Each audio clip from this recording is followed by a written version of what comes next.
For those of you listening on podcast format, I shall dictate what we are currently watching. A man in a paragliding thing has paraglided onto grass. Leaders from across the world of the G7 are looking at the man while one elderly old man, dawdling off away from the crowd, seemingly looking at nothing or everything, is brought back to the crowd by the other foreign leaders. He is stiff-handed, pulls out his sunglasses to do the thing. The dark Brandon thing. Puts on the glasses. His hands are not moving. They have not moved in quite some time. Could it be arthritis? Could it be dementia? Nobody knows. He stands there, motionless, rigid, like an over-starchy suit that comes out of the dry cleaner. Mouth agape, partially open. It's not clear that he understands what is going on, where he is, who he is, when he is. And thus the clip ends. Good afternoon. It's terrible. It's objectively terrible. This is a video clip that was going viral earlier today, and everyone's retweeting it. What the hell? What the hell is Joe Biden doing? He's like meandering off like a walking corpse that doesn't know where the hell he is. And I saw the clip, and because I have I didn't get burnt last week, but some people might have arguably gotten burnt by retweeting that otherwise, what's the word I'm looking for? Not redacted, not abridged, the cut short clip of Joe Biden at the D-Day Normandy celebration in France, where it looked like he might have been pooping his pants. And people retweeted that thinking that he was pooping his pants. And I was like, okay, before I retweet it, I'm going to go check the context and see what's going on. And lo and behold, he wasn't pooping his pants. He was looking for a seat because he thought it was time to sit down. And then he got told by big boss Jill Biden, elder abuser Jill Biden, it's not time to sit down yet, sweetie.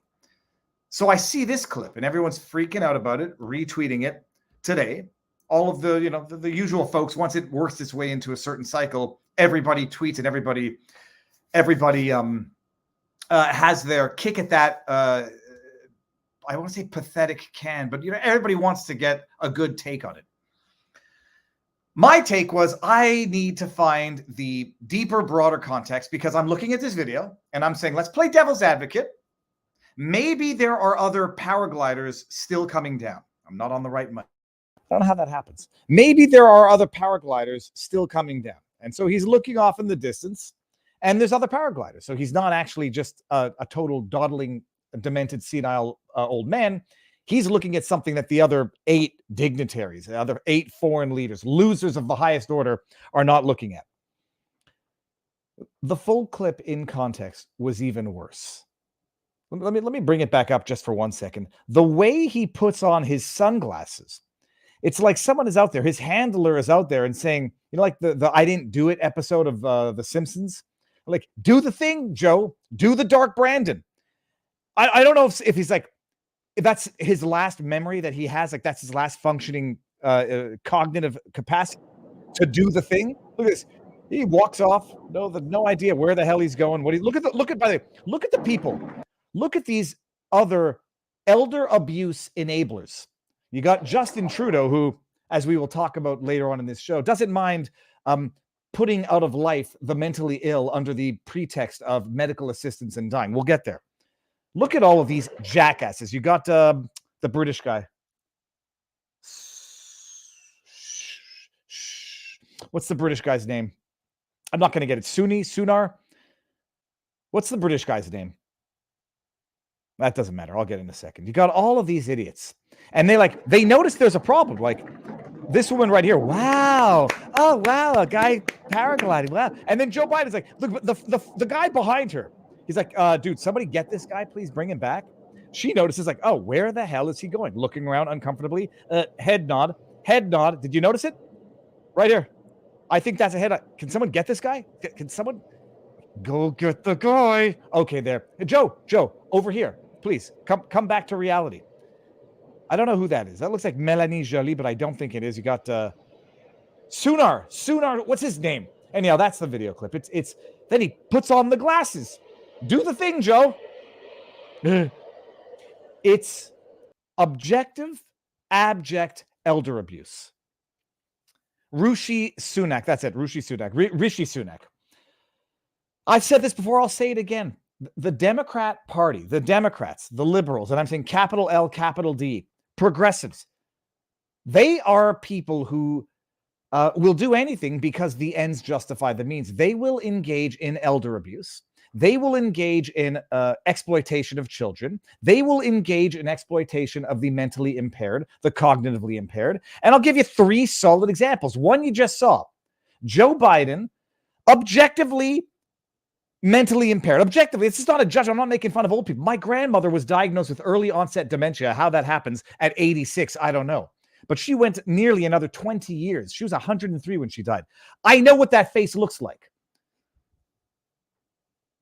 And I'm not trying to make fun. It's just that's what's going on with Joe Biden. They will abuse that man so long as he has a pulse in his body and can stand on 2 feet, even if it's in a stiff-like pose.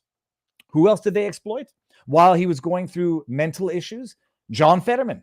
Doesn't matter that he just had a stroke. Doesn't matter that he's going through clinical depression. Keep on your own 2 feet, John, just as long as it takes to get elected. And then we can throw you under the bus when we're done with you. Once we get that nice warm body in that, was it Congress or Senate? The House or the Senate? I forget. Once we get that nice warm seat in Congress. Who else have they exploited?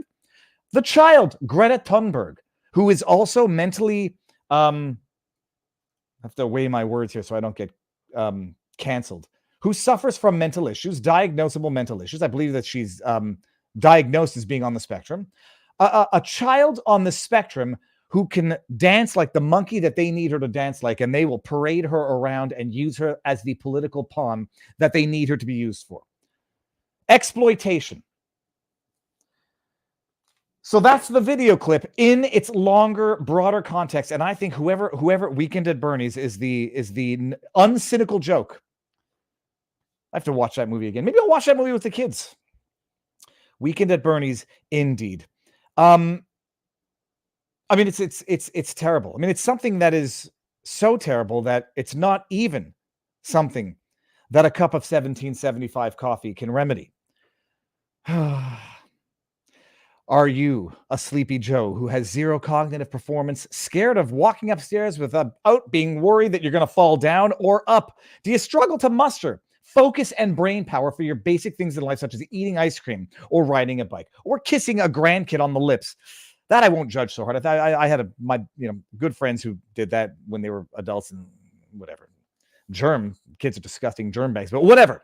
You need to stop drinking woke liberal coffee and start your day by drinking Rumble's very own 1775 coffee. Never mind that it'll be the best coffee you've ever tasted in your life, as in seriously good. It's also ethically sourced from a family farm in the high altitude mountains of Bolivia. So instead of waking up tomorrow and drinking your mold-infested, big corporation-owned woke ideology coffee that is probably making you sick from the pesticides sprayed on it, try Rumble's 1775 coffee, support freedom of speech, and build a parallel economy that actually values you. We're going to talk about Rumble during tonight's stream as well, because Rumble, holy shit, if you don't understand why we need a parallel economy and why you should vote with your feet, your eyeballs, your dollar, support companies that actually value your business and don't think that you're a piece of scum to be exploited, we're going to understand that a little more thoroughly tonight. 1775 Coffee has an exclusive partnership with Rumble. Go to 1775coffee.com right now. Pick up your first bag. Use promo code VIVA for 10% off your first order, so make it a big one.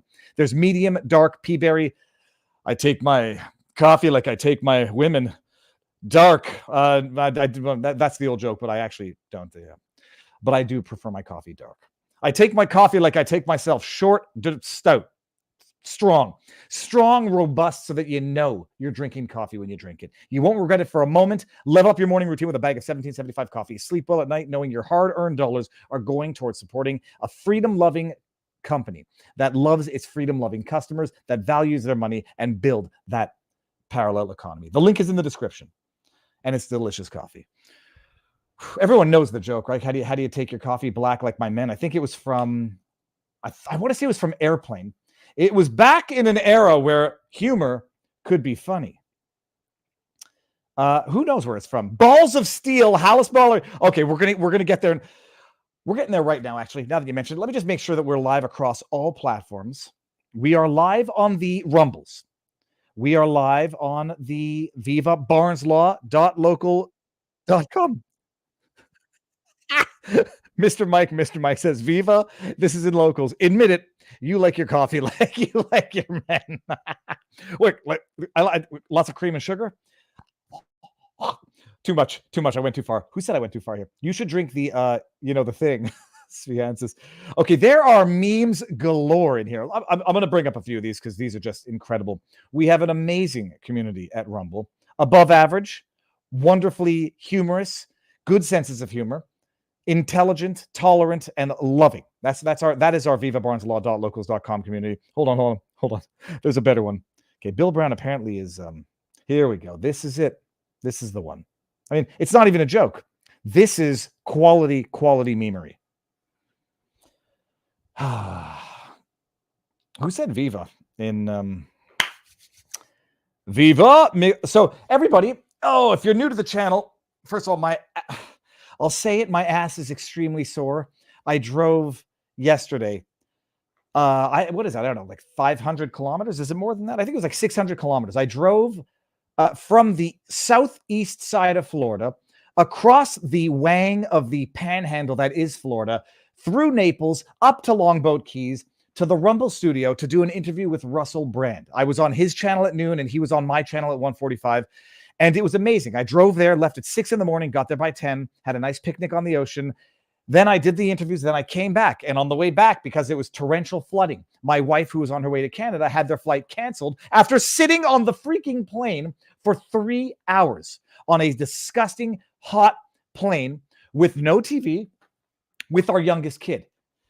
And I didn't even tell my kid. You want to know how good it is to meet people in real life? The lectern guy just came over and slept over when we did the podcast with Luke Rudkowski. And my kid knows the lectern guy and the injustice that he endured. He was on the plane. And as much as he was flipping his shiat, he said to my wife, this is not as bad as being in solitary confinement like the lectern guy. I'm not trying to be funny. It's like, that's how you put things in perspective. The flight was canceled, so then I drive straight to the airport, plowing through rain puddles and flood water, and I pick up my kid and my wife, and we go home. So it was amazing.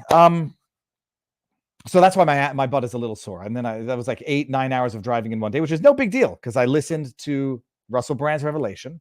I listened to Joe Rogan interview Tank Abbott, and I would never have recognized Tank Abbott in a million years. He looks good. He looks like a nice, healthy, elderly gentleman. Not the Tank Abbott I remember from UFC 3. It was wild. Oh, so that's what's going on today. Everybody, Viva Frei, David Freiheit, Montreal litigator, former, current Florida Rumbler. And we're going to talk about a lot of stuff today. And we have a special guest who just popped in the back, actually, Phil Holloway. We're going to go over the stuff that we're going to talk about. Phil is going to be the special guest of the day. We're talking about Georgia. We're going to talk about Hunter Biden conviction, Steve Bannon appeal. What else was it? Then we're going to go to Rumble because Rumble has some amazingly wild news that just came out in terms of not being listed on the Russell 3000 exchange. Rumble is also suing Google and has recently published some very damning video of Google basically admitting that it's not just an accident, but a strategy that they game the system to favor themselves over other search results and whatever else comes up on the menu. So that is it. What I wanted to say that I didn't get to the live chats or the super chat, the Rumble rants or the tips yesterday during the interview because it just wasn't feasible to do it. So I apologize for that, but that's it. Okay, I'm gonna bring Phil in. Phil, you ready? Phil Holloway, you might remember him from such corrupt jurisdictions as Fulton County. He's a practicing attorney. He's been on the channel before. We've been on each other's channel. He's a good guy. Phil, how are you doing? I've got a little bit of studio envy, to be honest with you. I've always, liked your studio. And I've always been a little jealous. I've got to admit, I think it's great. Oh, you said studio envy. Yeah. Okay, now hold on a second. I got to see what it says in the background. This says Folsom Prison. Wait, hold on one second. Johnny Cash. What prison did he go to? Well, that's the Folsom Prison. He did the famous Folsom Prison Blues song, and so he did live from inside Folsom Prison. So I've had this sort of knickknack in my house for years, and finally I found the right place for it. Well, Folsom Prison is in Georgia. No, it's in California, I believe. Okay, fine. That's why. Okay, never mind. So that's why I knew Fulton was in Georgia, but Phil, Look, we're gonna like do like a variety talk show, I guess, tonight. But tell everybody who you are, just in case they don't know. But I think everybody knows. I'm Phil Holloway. I'm a lawyer in the Metro Atlanta area.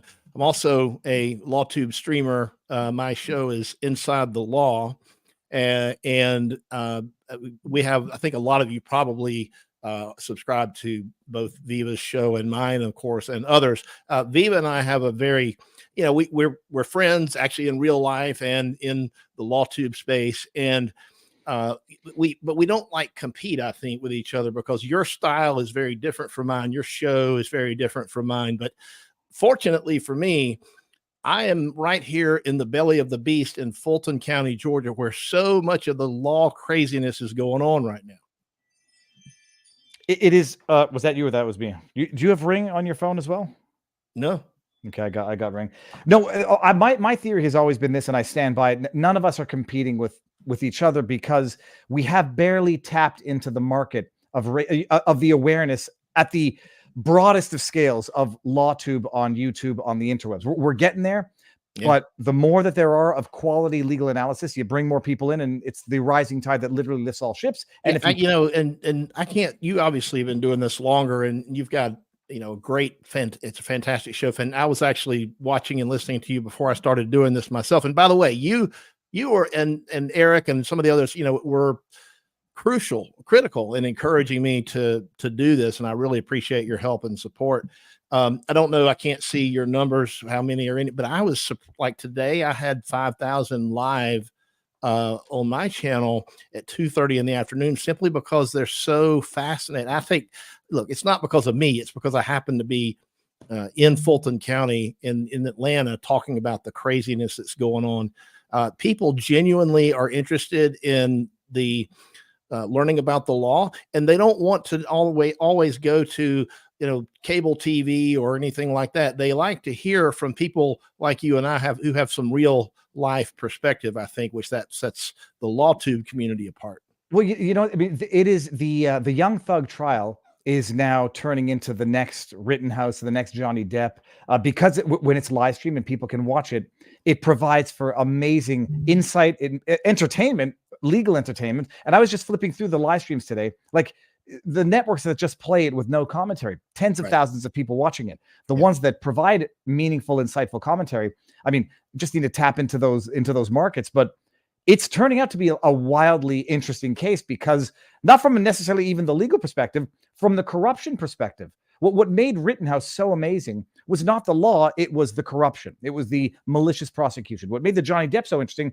was not the law, it was the debaucherous character of, what was her name? Jeez, Johnny Depp and... Pirate. Yeah.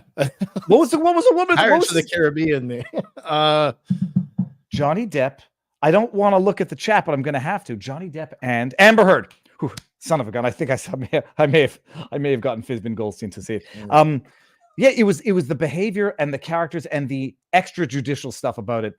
I'm going to bring. You put a clip in the back there of a video. I wanted to. I'll set it up for you. I just offered it in case you look. I mean, the thing about the Young Thug trial, if we can talk just for a second. So we're going to do it. We're going to do that, and I'll play the video in a second of Balls of Steel giving it to the judge. And I know him. I've known him for 25 years. We can talk about. He's a great guy. So look what Young Thug has done. He's a rapper in Atlanta. Okay, Atlanta, for those of you who don't know, has a large community. There's a bunch of the recording industry is here, particularly in the rap genre. Okay, so it's literally a big market for that. That's why we have so many rappers that live here and are based here. And so this Young Thug, because it's Fannie Willis prosecuting Young Thug in a racketeering case. And by the way, she's using rap music lyrics as what she calls substantive evidence of a crime. That's pissed a lot of people off. But also, now that everybody has gotten familiar with Fannie Willis through the Trump RICO case, you've got this very interesting dynamic where you've got a lot of Donald Trump fans that are now, I guess, they've adopted Young Thug, and they're now Young Thug fans that they may not have otherwise been. But the insider, here's the thing: Young Thug himself is a major Donald Trump supporter. Okay. And so there's just so much overlap, and it's these two things have kinetically the fueled the fire of the interest in both these cases. Well, it's the increased scrutiny or the increased interest in the case. I'm not sure that it's actually Young Thug based, or at least it might not have been at the beginning. But the Fani Willis corruption interest, like once you know that she was that corrupt in the RICO prosecution of Trump, well, now everybody wants to like look at what she's doing next, and now we're discovering we're going to get into the corruption. But absolutely, there also seems to be a tendency of going after celebrities or bigwigs who are Trump supporters in particular. I can't think of the other. Look, I mean, what happened in the Trump case has opened a lot of people's eyes. And so they realize now, just because you're accused of a crime doesn't mean you're guilty, but that's not the point. That's actually irrelevant. I haven't really given any thought or consideration to the substance of the charges against Young Thug and all the other 28 defendants.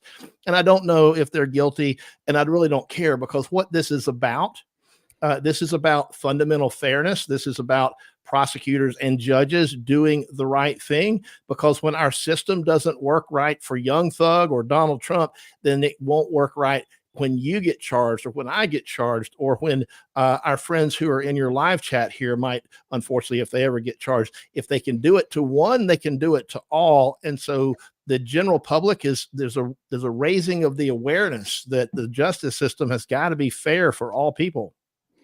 I'm trying.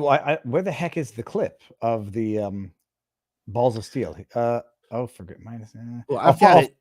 I'll find. Yeah, okay, fine. Pop it. So the bottom line, I just put out a quick vlog before this stream, but maybe some people didn't get to watch it yet. Young Thug, RICO charges, amongst other charges. He's facing 9 charges. And they're apparently someone got murdered, and now they're going to try to go after Young Thug as part of a RICO racketeering, intimidation, corruption organization, in that he participated in the murder by, allegedly, according to the witness at issue here, by renting a car that they knew was going to be used in this murder. And so he's facing 9 charges. That's the long and short of it. Whether or not you think he's guilty, innocent, whatever. They tried to use lyrics from his rap song in order to adduce guilt. We talked about that, Barnes and I, a while back. And the trial's been going on. What happened, I think this is going to blow the case up and blow the interest in it up as well, if it already hadn't blown up, is the lawyer, Young Thug's lawyer, is a man named, what's his first name? Brian Steele. It's so cool. It's like Max Power. His name is Brian Steele. And the video clip that went viral was based on the news that we heard last week. I've got it here. I can share it. Yeah. Well, here, flip the link in the private chat, or send. Well, I've got it in a folder that I could. It's not like a web link. I've got the actual video. I retweeted it, so I don't understand. Oh, it's right here. I got it. Okay, here I got it. Okay. Hold on. Okay, I'm gonna put this up here. It's a 3-minute video, but it's freaking wild. Here, let's do this. I got it here. Okay. Okay. Hold on. I'm just trying to build up the suspense while I go share screen.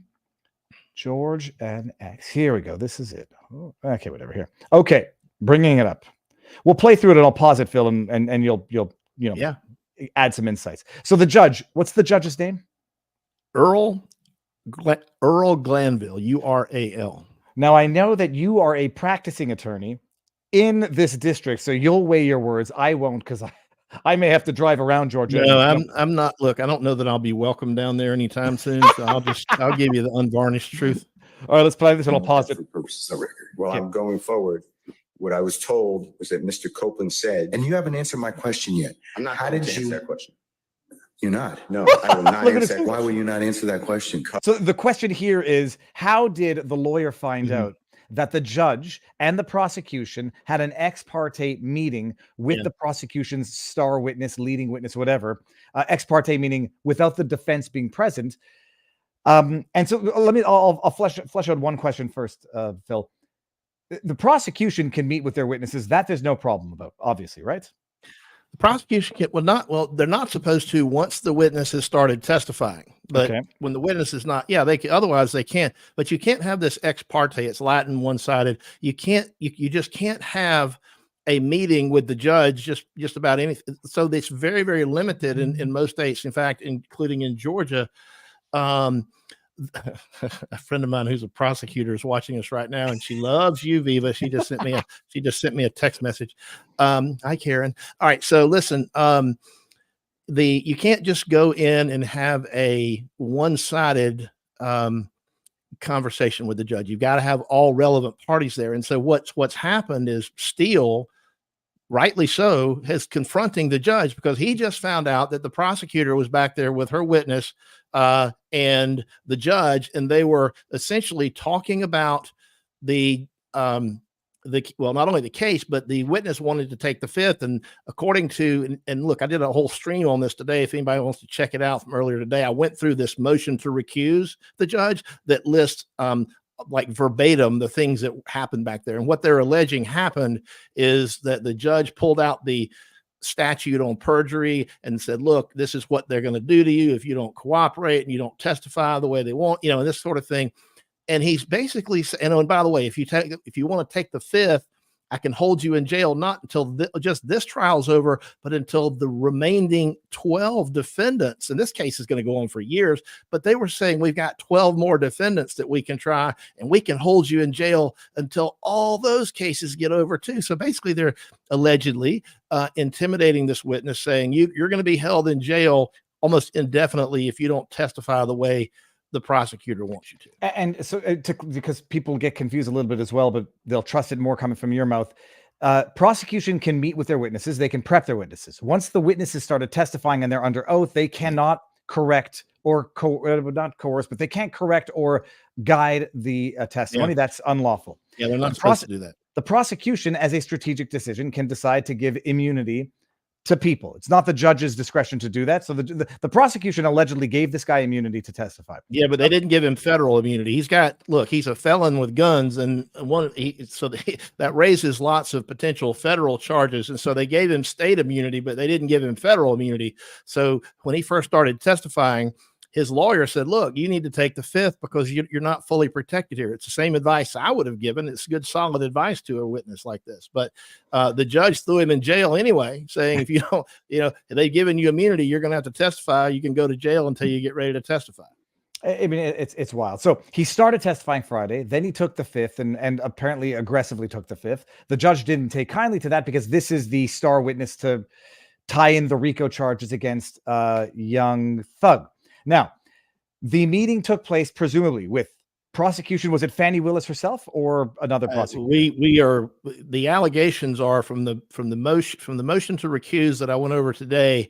It was the prosecutor Love and one named Hilton, also present, maybe a sheriff's deputy. They did have a court reporter present, the judge, of course. And if there was anybody else there, and the witness, if there was anybody else there, they didn't reference it. Okay. And did the witness have, so we don't know if the witness had an attorney. Witness does have an attorney. Okay. So yeah, the witness's attorney would have been there. So the only places that Steele could get this information are from any of those people. And I'm just trying to make an educated guess. I would imagine if the guy's taking the fifth and he's a little bit pissed, maybe the witness, is there any chance the witness is not colluding with? But well, it was hypothetically, perhaps, possibly, absolutely 100% the lawyer for the witness, in my opinion, who did not like the legalities of what he saw. Well, I mean, it's a she in this case, but yeah, that's right. And look, here's the thing. There's nothing wrong with that. The judge can't swear her to secrecy about an illegal meeting in the first place, right?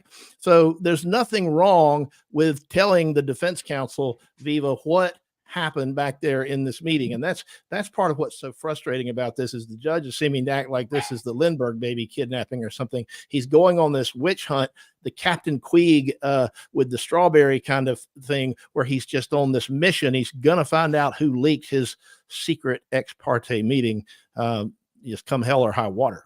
Who's the witness's lawyer? Do we know her name? Its last name's Bumpus. I don't know her personally. She happened to be there, by the way, just filling in. The guy's regular lawyer apparently had a long planned vacation, and so he went on vacation. I do know where because I've been emailing with him. He's a friend of mine, but I won't say where. So he had another lawyer covering for him the day all this went down, and my goodness, I'm sure she's regretting it. Okay, well, let's bring this back here. Is this yours or is this mine? Holloway. Well, I'm going forward. Okay, this one's yours. What So I was told Same was that thing. Mr. Copeland said, and you haven't answered my question yet. I'm not going to answer that question. You're not? No, Oh, I will love not that. answer that question. Why will you not answer that question? Because Why do you I want think- to make sure that what I say is accurate, and I'm not trying to. No. Anybody else I'm into asking you, any- how did you get this I'm information? not telling the court. What I'm saying is based upon information. Okay, well, listen, if you don't tell me how you got this information, then you and I are going to have some problems. I paused it. Sorry. Yep. Diva. So Go, look, please. here's the thing. You notice the judge is skipping over the part of like The meeting. Brian confronted him first. Like, Brian's like, did you do this? And he's skipping over the part about him being guilty allegedly of this improper meeting. well, and he's going straight for who told you. No, but I think he doesn't all but he confirms it later on by referring to it as proprietary information. We'll get there. It's such a wild term.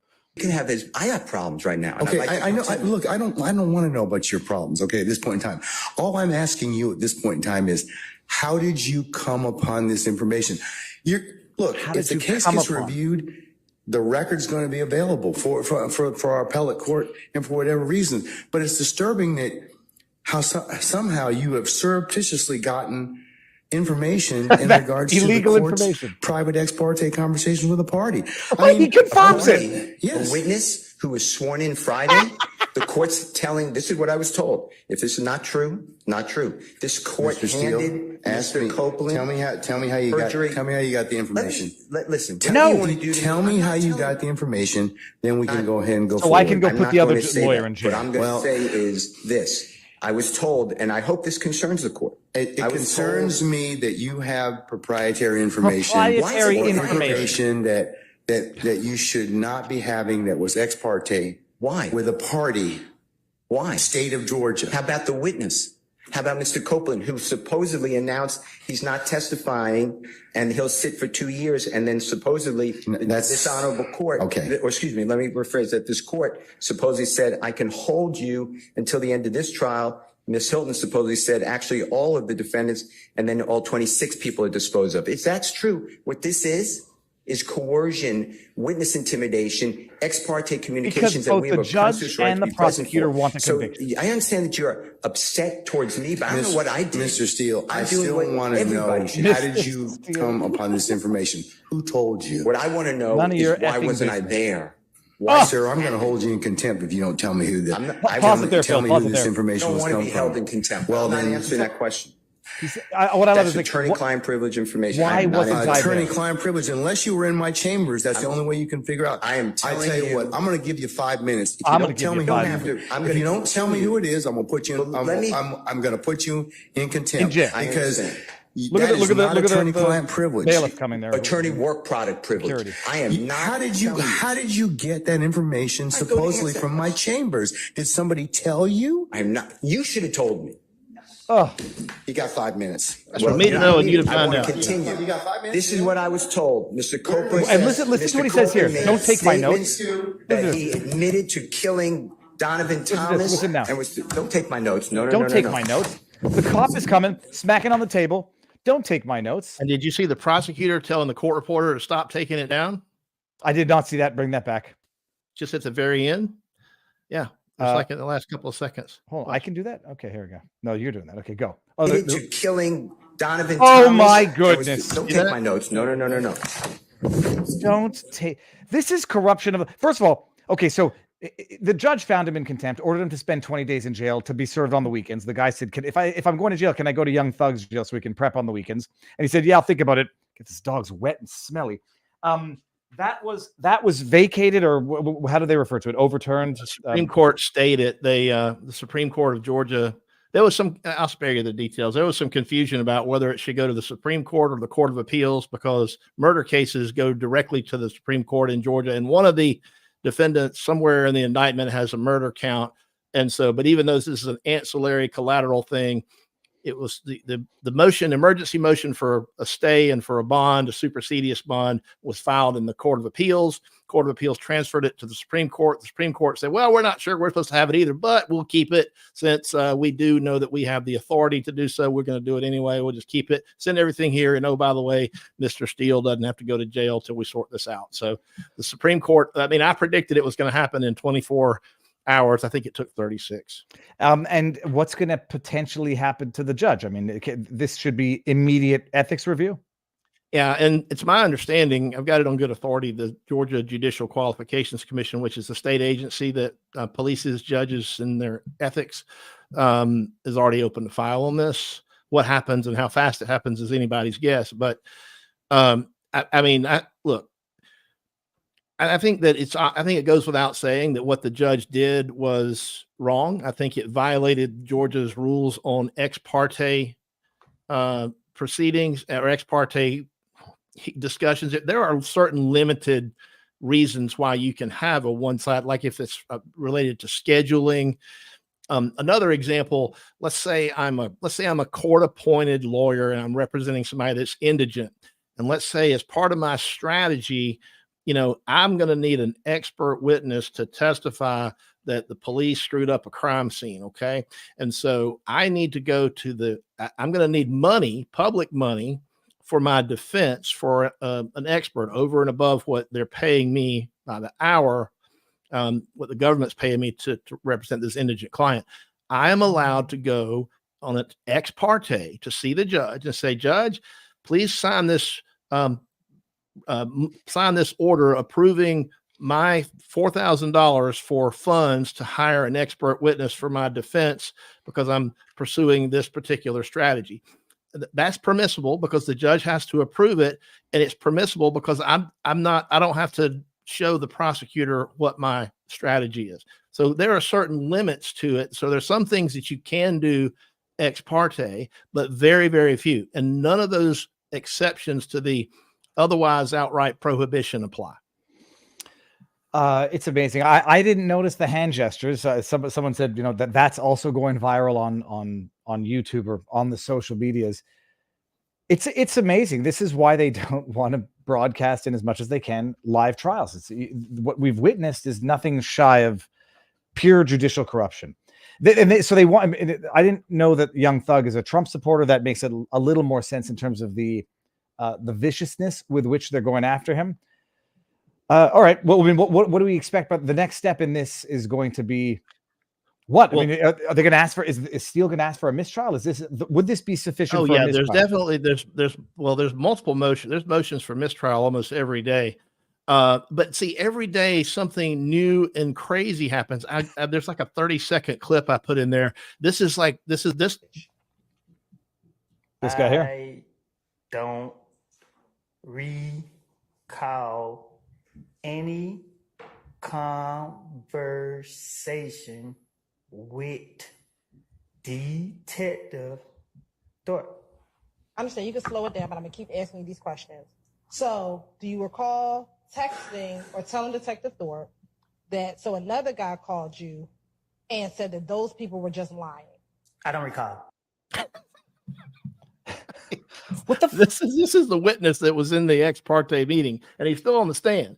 He clearly doesn't want to be there. I mean, and I shared that with you because this summarizes perfectly how the trial's going today. It's just. So he's testifying. Let me say this: he's testifying. He was given state immunity, but not federal immunity.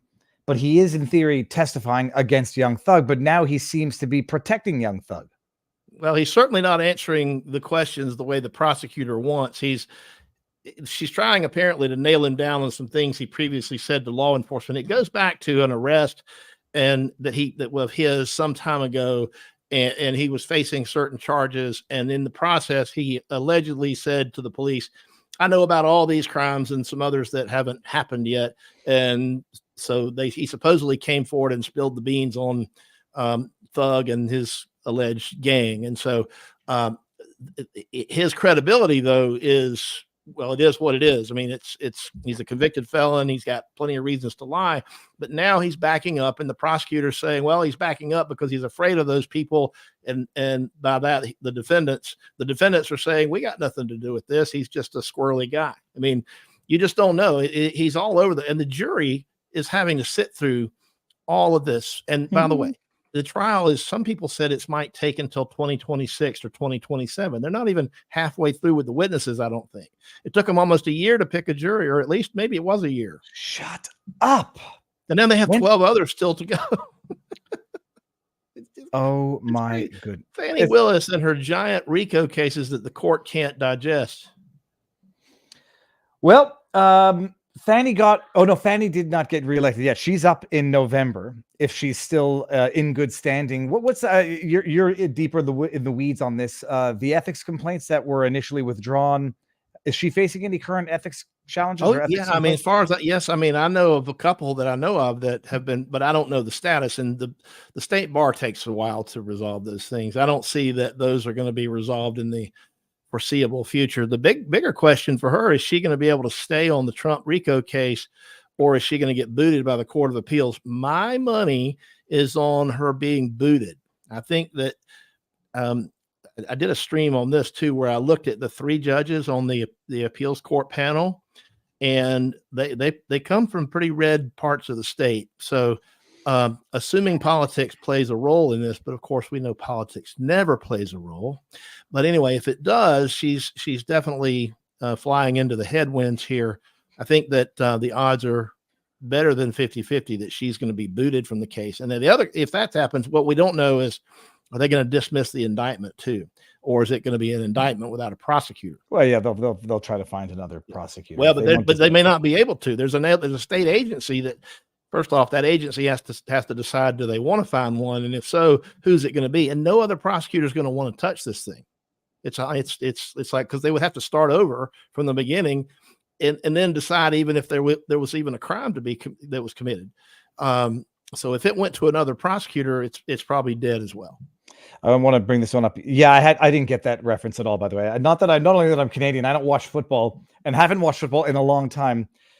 So yeah, I understand maybe someone was cheating with hand gestures. I didn't get it. But now, what happens to the judge booted so for the judge, it's a jury trial, criminal. The judge in theory could get swapped out, or would they have to start the trial all over again? Yeah. So I was having this conversation with a judge friend of mine today. Ex parte. No, we were talking about it. And so it's uncommon, but you can have a judge, let's say a judge gets sick or something in the middle of a trial, right? Or for whatever reason, can't finish it out. Jeopardy attaches for purposes of double jeopardy. So the law makes a provision that if there's a good reason, a judge can change in the middle of a trial. Yeah, because it's not like I mean, there might be some decisions or rulings that judge had started ruling on, or objections that were made under that new judge. But to the extent it's all the law, presumably another judge can just as easily jump in as matters of law. Okay, well, that's wild. Phil, ordinarily I don't do this, but I'm going to do my second sponsor. I hate doing it when there's someone in the chat, but maybe this is going to be good for you too, Phil. Hold on a second. Do you have an emergency contagion kit handy just in case we get locked down again? Oh, I'm taking. Oh, you're asking me? Yeah, I'm saying I have all sorts of emergency supplies. We won't get into that for operational security reasons. Well, I'll tell you one thing. Phil, April 23rd, media outlets began to flood headlines with the latest avian flu development. The FDA said, quote, it had detected viral particles of H5N1 avian influenza in milk purchased at grocery stores. While the FDA cautioned that they believe the milk is still safe to drink, others are sounding the alarm. According to a new report, Dr. Topol, founder of Scripps Research Translational Institute, said the findings of viral particles in milk on grocery store shelves means the outbreak is probably more widespread than we've known. The dissemination to cows is far greater than we've been led to believe, Topol said in an email Tuesday. The FDA assurance that dairy supply is safe is nice, but it's not based on an extensive assessment yet. Plus, the FDA tends to get everything wrong in any event. Chief Medical Board of the wellness company has been closely watching the avian flu. They've given it the very scary H5N1 name outbreak in the United States over the last few weeks. While it's far from certain that the recent strand of the bird flu will result in a pandemic, they can still lie about it or pretend that it did, or genetically modify it to make sure that it does. We know that the medical tyrants are never going to be done with us. And with scientists still saying that the bird flu strain could be 100 times more deadly than COVID, I'm not sure how deadly that makes it, but whatever. And knowing that it's an election year, Americans should now more than ever be prepared. Do you have what your family needs this time around? Because many doctors still won't even consider prescribing ivermectin or hydroxychloroquine, but we've got you covered. Keep listening. The only one of its kind. It's not available. It's only available in the United States. So Canadians, I don't know what you got to do to get one. The prescription Contagion emergency kit from the wellness company provides you with a carefully sorted assortment of medical medications for bird flu, COVID-19, and other respiratory illnesses: ivermectin, hydroxychloroquine, Z-Pak, Tamiflu, budesonide, along with a nebulizer, so you can rest easy knowing you have the emergency meds on hand, along with the guidebook. It's prescription. You got to fill out a form, and it comes with a very detailed guidebook. Backed by researchers like Dr. Peter McCullough, the wellness company's emergency kit is a must-have. Go get one. Everyone should have one. If you put in the promo code VIVA at TWC/Viva, no, TWC Health/Viva, thewellnesscompany.health/Viva. You get $30 off your first kit, or your kit plus free shipping at checkout. Get one. You need one. Everybody wants to have one. And unfortunately, Canadians are going to have to be jealous that Americans will have their emergency meds on hand. The link is in the description. Phil, let's do it. I mean, you can say it and you can let me know when you want to leave, but you can say I got like 2 or 3 minutes, but let me say this. Maybe one day when I grow up and get my big boy Law Tube streamer pants, maybe I'll get a sponsor too over at Inside the Law. You need, oh yeah. The color, I'm told, is teal or salmon. I would say salmon for sure. Yeah, I don't wear pants anymore. Once upon a time, I only wore pants, and now I only wear shorts. Let me pick your brain on one thing. Oh geez, who is it? It's well, no, Bannon. I don't think I need to pick your brain on. Oh, for goodness sake! Oh, let's Bannon. Hunter? No, the Hunter, the conviction. What was that? Hold on, let me check my What do you have coming up, by the way? I'm getting ready to take a little vacation, so I'm going to be under or sort of off the radar, but not entirely. I might do some pop-up streams, short ones from parts unknown from the secret bunker or secret lair, Fortress of Solitude, coming up in the next couple of weeks. The question was Merrick Garland, found in contempt. This was my question. So Merrick Garland, and I'll get to it in detail when you're not here, but he was found in they voted to find him in contempt. Who would need to bring the contempt charges against the Attorney General? The Attorney General. Okay. Well, yeah, well, I mean, look, Bill Barr was in contempt. They found him in contempt, and Eric Holder back in the day in the Obama administration, they found him in contempt.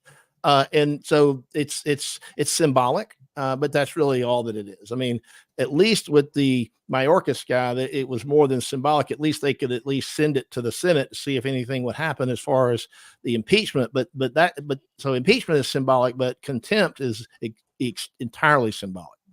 Okay. All right. I'll read that news anyhow, and we're gonna end it on YouTube and head on over to Rumble. Phil, where can people find you? At Inside the Law on Rumble and on YouTube, and of course locals Inside the Law as well. Any or all of those places, check it out. And look, I'm zeroing in pretty quickly. My next goal is 50,000 subscribers. I just started this in March, so I've been very, very humbled and blessed and surprised by the growth. But I'm trying to get to 50,000, so maybe I'll be there by the time I come back from the Fortress of Solitude. Booyah. Well, from your mouth to the internet overlord's ears, Phil, you do great stuff, and you'll come back on. I'll come back on. Anytime, brother. You're always welcome with me as well. And Thank you very much. Okay, go. I'll text you later. All right, fantastic. Before we head over to, we're going to go over to Rumble. We're going to go over to locals as well. What was I going to do? Yes, Rumble rants and tips in our locals community, because one of them is hilarious. I like Phil, and I like the way he talks. I love the Southern accent. I've always loved it. And he reminds me of the guy from Whammy from Anchorman. What was his name? Not Brick. You got Brick. Oh, the weather guy from Anchorman. Once you see it, you'll never be able to unsee it. Lord of the Reeses. I like my coffee how I like my women with no penis. Well, just wait until you get the penis blend, Lord of the Ree. It's especially hard to grind. Oh my gosh, I'm done. Okay, Lord of the Ree says, just want to give a shout out to my buddy Zeb Boykin. He started a podcast and deserves a much larger following than he has now, and not just because it features some of my music. It's really good stuff. Zeb Boykin, people. Check it out. And then we got, let me bring this out of here. We got tips in our local community, and they're hilarious. Tim Adderholt says, Viva, this Judge Glanville in Georgia is fourth world lord of the flies insanity. Fourth world lord of the flies insanity. Just watched Phil's earlier show. Love you both. It's crazy. And did you notice how the judge got especially aggressive? Both times, Steele said, I should have been there. And like when he was defiant and righteously defiant, that's when the judge got the most aggressive in his response. Ganthet, $5 tip, says, Viva, you have to stop talking about how you like tall, dark men, your ass hurting, and someone slipping in the back. Just please no LOLs. We got Cliff Norman, who says, from Matt Gaetz, this is the quote from Matt Gaetz, I believe the only way Steve Bannon does not go to jail is if there is a vote at an entity called the BLAG, the Bipartisan Legal Advisory Group, end quote. Gaetz said, adding, quote, it is made up of the Speaker of the House, the Majority Leader, the Majority Whip, the Minority Leader, and the Minority Whip. So the Republicans hold a 3-2 in this, end quote. Have either of you heard of this? And does this undo the illegal establishment of the January 6th committee? I'm going to get to that in a second. Cliff Norman. Tim Adderholt says, this is what being tread on looks like. Now, back to that question. Are we on Steve Bannon? We're on Steve Bannon. We're going to get to that answer over on Rumble. Let me give everybody the link to Rumble. I don't think I'm going to take my answer for with a grain of salt because it's not my area of expertise, but I think I know a part of it. And I've never heard of the BLAG, though, but we'll answer that over on Rumble after I give everybody the link to Rumble and the link to Locals. Bada bing, bada boom. Let's do this. And there were some tips here that super chats. What do we got here? Operational security at this point, buy ammo, and my Patriots ref wasn't that obscure. David got that signals were stolen from my ref. Yeah, no, I understand how football works. I used to watch football. Then it stopped being fun to watch. John S. Hand signals. So the Georgia court system is the new New England Patriots and Weekend at Bernie's. Okay, we're going to end on YouTube and Twitter and vote with our eyes, vote with our feet, vote with our dollars, and come on over to Rumble and or Locals. Ending on YouTube, the entire stream will be on podcast format and on Viva Clips, which I should probably turn into Viva Replay, but whatever. That's where the entire stream is going to be for those of you watching on YouTube. Boom. Done.